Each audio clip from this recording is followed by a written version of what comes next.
最初咧就因為疫情關係咧，我哋就喺屋企，爸爸又要 home office 冇咁騷擾，咁我哋就諗有咩辦法令佢可以坐低咧？於是乎咧，我就膽粗粗咁樣咧就教佢畫和諧粉彩畫咯，就係咁開始嘅。透過啲畫作去分享下究竟逆境裏邊我哋嘅生活係點啊，有咩感受啊咁啦。咁之後啲人就話啊好靚嗰啲畫，咁我哋就開始陸陸續續整啲產品送俾人啦。咁我哋就開始慢慢做啲 product 出嚟賣咯。坦白講，佢絕對冇呢方面嘅特別嘅天才或者啲乜嘢，不過佢真係中意啲顏色。同埋和諧粉彩係有啲形模嘅，即係佢可能係先畫咗少少線條，我就會 cut 咗出嚟，咪有個框咯。然之後咧再削啲粉，佢就可以喺框度游。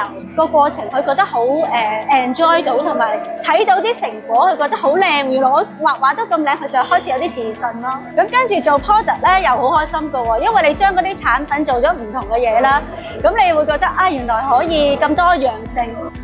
嗰時係就嚟畢業，咁所以我哋就諗住做一啲市集，然之後咧就可以等佢有機會見下人啊，同人溝通啊咁樣咯。